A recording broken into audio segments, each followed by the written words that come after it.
Yeah, let's go after it. Look, Devante Adams is off the list. Chris Godwin would be a great addition to the Eagles. Man, those dudes had no intentions of ever playing in Philadelphia. None. Why is that perception? Has Howie built up the perception around the franchise?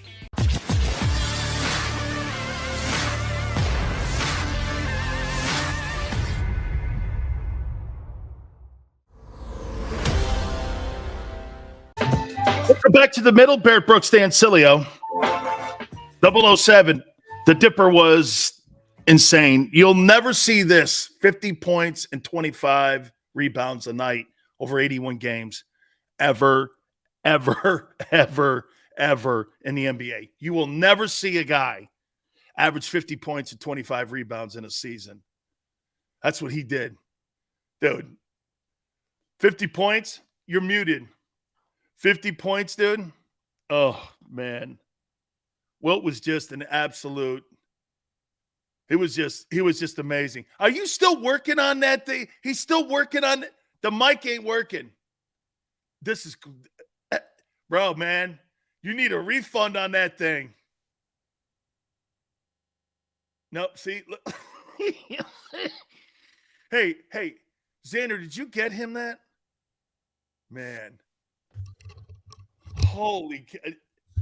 I got to go back to this old one. I don't like it. It ain't working for you, man. Is it working now? Yeah, you're good. What is going on, man? I paid good money for this mic, man. You better make one. Right. You better make one. Hey, man, let me throw this at you here. Tell me about your Phillies this year. Because I'm going to start covering these guys. And before you even go, here, my opinion of Bryce Harper is this. I think Bryce Harper is a very talented baseball player. Obviously, just wins the MVP, comes into Philly, wants to be a Philly for the rest of his career. Right. He's made it very clear that he wants to do that, and he wants to wear those colors for the rest of his career. I don't know. How do the Washington Nationals move off him, and then the next year they win the World Series? So that's what everybody's saying.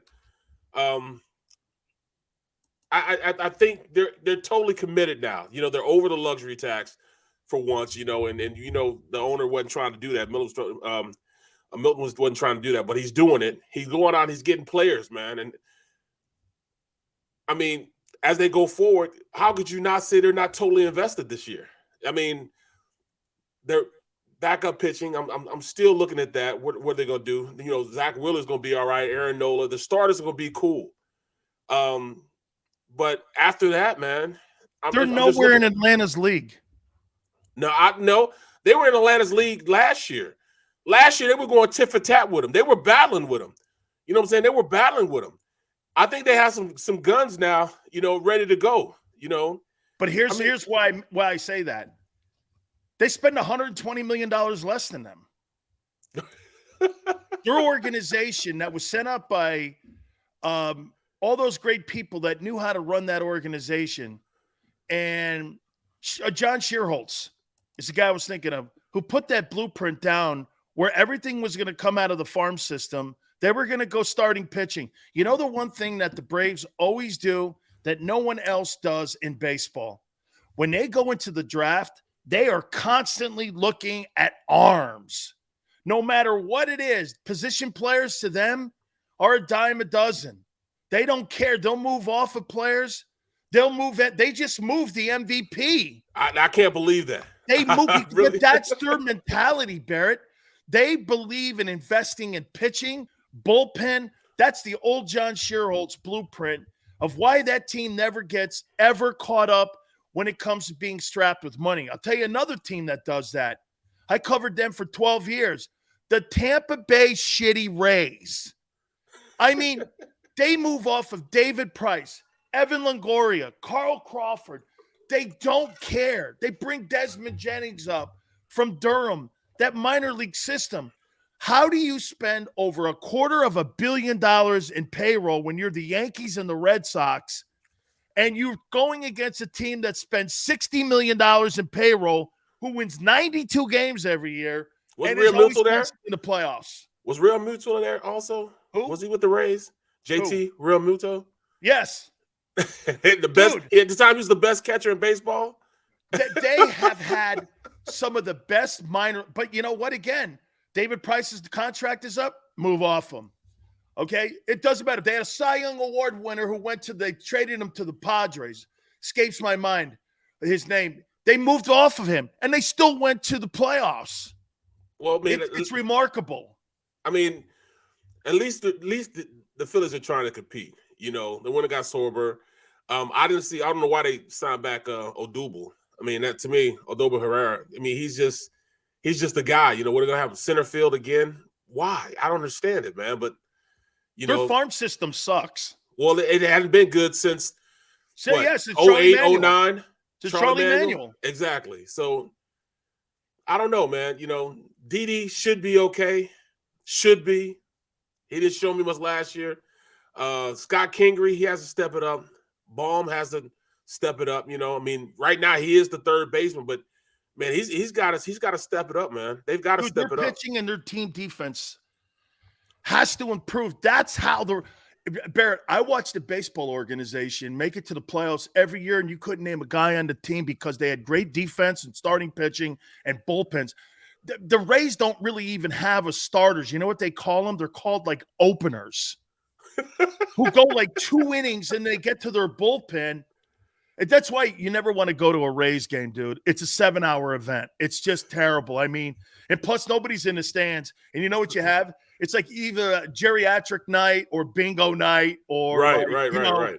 It's like oxygen mask night when you go to a Rays game. It's all old folks. You're sitting in the stands and you're going like this. Man, a 7-inning game is like dude, seriously, it's like watching The Godfather. It's like a 10-hour movie. You're sitting there going, "Oh my God, will this thing ever end, man? Oh my God." It is, but they're always in it. So I'll be watching the Phillies now, but I'm looking at their farm system. They've been terrible in the draft. They have no starting pitching. No. And their team defense has suffered. And here's Harper winning the MVP, and everyone loves him and all. Okay, it's great, but baseball is the number one sport where you don't need the best player on your team. You know, get this. You can have Manny Machado, Fernando Tatis with the Padres. Doesn't matter. Look at the team a couple years ago, the Royals that won the World Series. Could you name a guy off that team? Right. I mean, the Rays are another example. Okay, look at the Angels. They have two of the best players in the league, you know, a couple years ago, and still didn't do anything.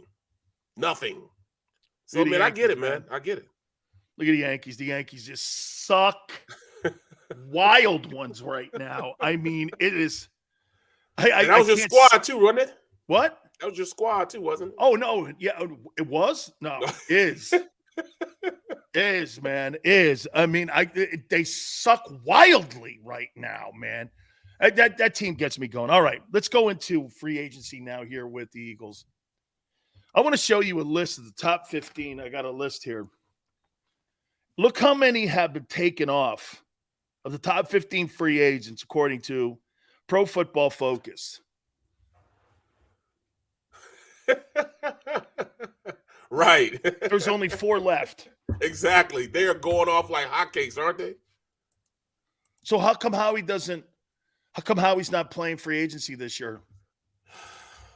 It's hard for me to see. I thought he was in the DW race. So since he was in the DW race, I kind of feel as though, you know, he's behind right now. He's got to catch up. He's behind? Yeah, he's got to catch up, man. But great. So here, you know what, too? You notice my demeanor's better today because, you know, I was very angry yesterday. By the way, just so you know, I'm going to call my aunt out here. So I got off the show. So 1 minute after my show, angry. Why were you so angry? What's going on? You know, you're trying to build yourself because, you know, I have all these dents in the fender, you know, because of the kind of a-hole I can be. And I guess yesterday I had a disposition that wasn't very good. Maybe Mom Brooks can see it too. I don't know. My aunt was really upset with me. She said the afternoon show was better. Yes, because she said that I was very angry yesterday because, look, like I was telling Xander, we go from talking about DW to talking about edge rushers and linebackers and Zach Pascal. Pascal. That maybe the reason he is not going into the free agent market is because free agents don't want to play in Philly. That might be the case. But I don't think that Howie? So. No, I think it's more so you gotta pay to play. So he's cheap. Well, are the Eagles cheap? To start off with, yes. But later on, after you make yourself a player, they're not so cheap. It's just when you got to get it to the front door. Like most guys come here and sign 1-year deals in hoping of getting a better deal later on. And he's stuck to his guns. He's definitely done that. I give him that because the contract extensions he gave through during the season last year told me a lot that, you know what? If you prove it, you get it. But Randy Gregory shows you what the mentality of free agents do today, though, Barrett. I mean, the Cowboys put a lesser deal on the table. And when he looked at the language and looked at the money, and then he looked at Denver was a better deal for him. And he took the better deal and the more money. You're not going to attract free agents to Philadelphia. You're not going to get Julio. And you know what everybody's really disappointed about with this Zach Pascal? I'm not picking on Zach. I don't know him from a can of paint. I barely know who the guy is, so it's all good. But what everybody's talking like they were a couple months ago, yeah, let's get Allen Robinson. Yeah, let's go after it. Look, Devante Adams is off the list. Chris Godwin would be a great addition to the Eagles. Man, those dudes had no intentions of ever playing in Philadelphia. None. Why is that perception? Has Howie built up the perception around the franchise where free agents know? Because you know what they act like and who they act like? They act like they're New England without Tom Brady. Right. If you want to play and win, you come to Philly. Well, dude, you kind of win. If I'm going to take a pay cut, I'm going to go to Tampa, the Rams, Packers maybe. Now Denver's a destination. Look, watch this, man. Here's the number one destinations in the NFL. And this is going to be crazy.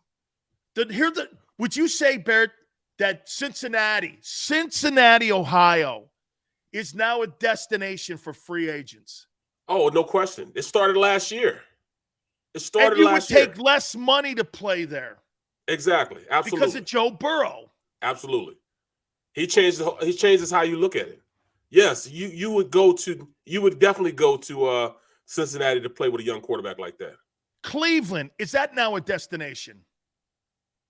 They don't know just yet. But yeah, I would say yes. To play with that quarterback, yes. Okay. The Rams are a destination. Yes. The Bucks are a destination. With Tom there, yes. Okay. The Packers are a destination. Yep. Okay. Is Dallas a destination? No, not anymore. Not anymore. It used to be. You think the window – wait a minute. This is beautiful. Folks, I want you to write this down. Barrett Brooks, the year after Dak Prescott gets that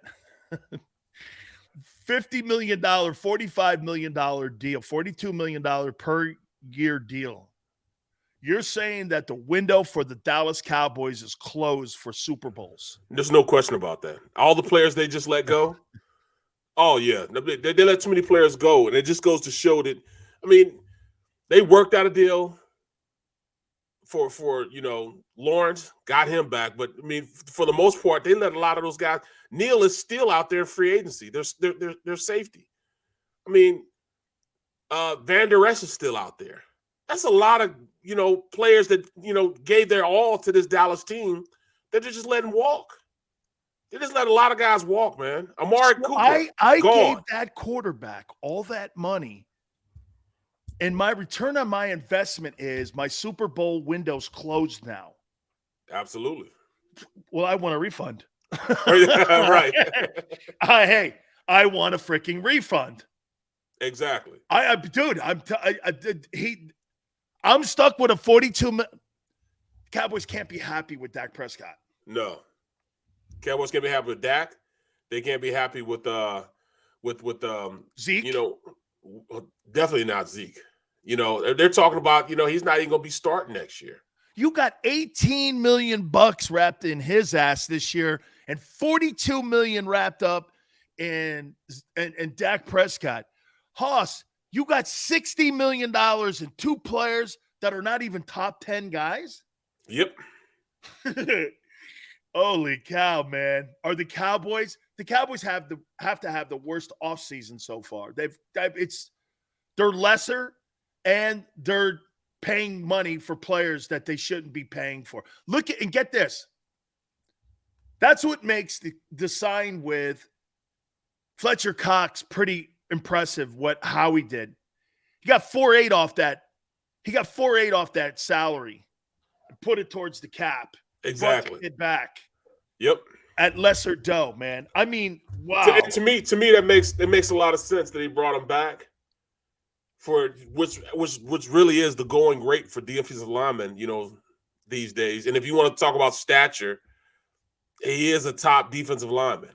You know, say what you want to say, he's still one of the top defensive linemen. Now, his numbers don't necessarily dictate that, but just his name alone dictates him to get that type of payday. $14 million is not really much when they could have just he'd been on the squad. He'd been $18 million against cap. You know, Howie got him down to $14 million. That saved $4 million on the cap. They could sign somebody with that now. So he did execute that job, but it's been less than stellar everything else. You know, signing back Harris. Okay, did Harris light it up last year? No. They signed Zach Pascal. Is he going to be a starter when they go 3 wide? When they go 2 tight ends? No, he won't be on the field. When you look at Reddick, yeah, Reddick is a great signing.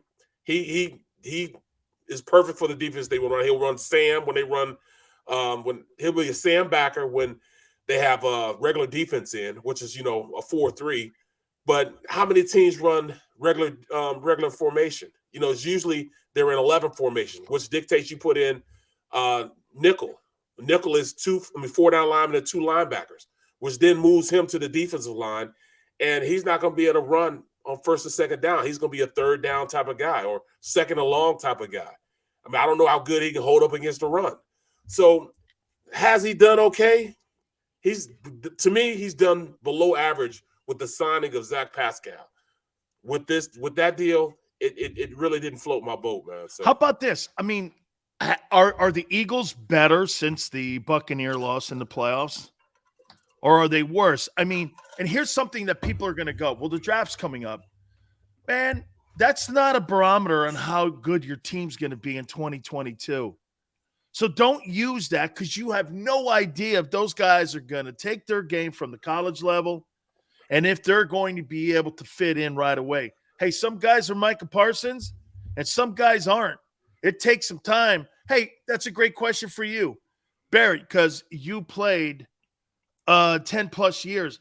How long was it before you went like this? I got this.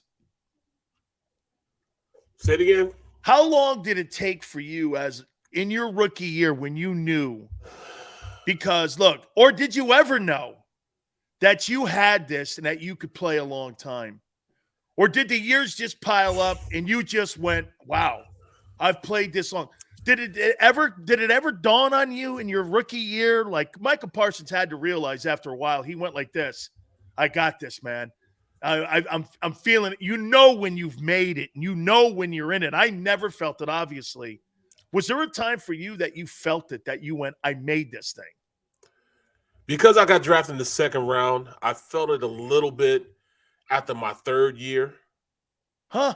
And then I became back to reality in my 4th year because it was the last year of my deal. And they didn't sign me back. So I saw how ruthless the league is. And, from that point on, it was like, it's what have you done for me lately? It's a dog-eat-dog world. You never know when you're going to be on the squad. So I prepared myself. I prepared myself every year to go out and with the expectations of making the fit. After making your team. 4th year, was it tougher for you every year to keep in the league and stay in the league? It was tougher until I got to my 8th year in the league. Then after my 8th year in the league, I had it down. I know what I needed to do to stay in the league. I understood what staying power was, but I was learning what staying power was from my 4th year up until like my seventh year. That 3-year stretch was hectic for me, man, because it was so much on and off, up and down. And then I learned, all right, this is what I have to do. I have to become a savant at plays, a savant at making sure my body was ready to play. I learned how to really get it down on how to be on an NFL squad and stay on an NFL squad and make it so that I'm an intangible they can't get rid of. I put myself in a position where I made it so I was indispensable. They had to sign me back because of all that I offered to the team. And I couldn't be a starter, so it was really hard because I knew I had to know every little thing about the offense. I knew that I had to teach younger players how to become pros. Just little things that I had to do just to stay above water because they were still looking for me to be just a guy, on a team. I couldn't just be a guy. I had to be the 6th man on the offensive line. So you became a guy who was versatile at all the positions. You probably could have played center. You probably could have played center if you had. I did play center. In fact, against Cleveland, the only game I played against Cleveland. I played center, guard, and tackle in one game. So I mean, it was something.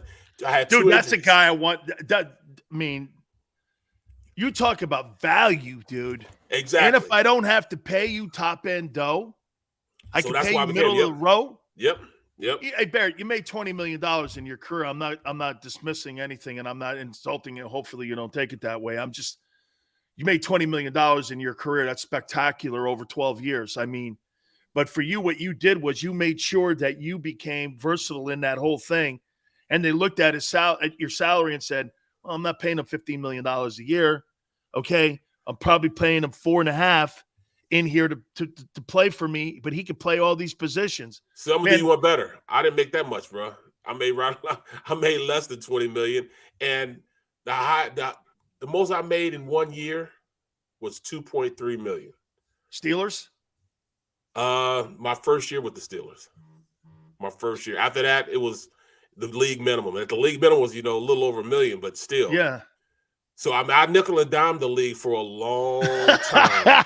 long time, man. So that first year in Pittsburgh was your best year. Yep. As far as being paid. Yep. As far as being paid financially. How did the Eagles pay you? They gave me a contract. My contract was 3.7 over 4 years. 3.7 over 4 years. And I had a $475,000 signing bonus. Did you hit it all? Yeah, I got it all. That's great. On that note, I'm taking a timeout here. We'll get into hour number 2. That is Barrett Brooks, Big Sills. Here on The Middle,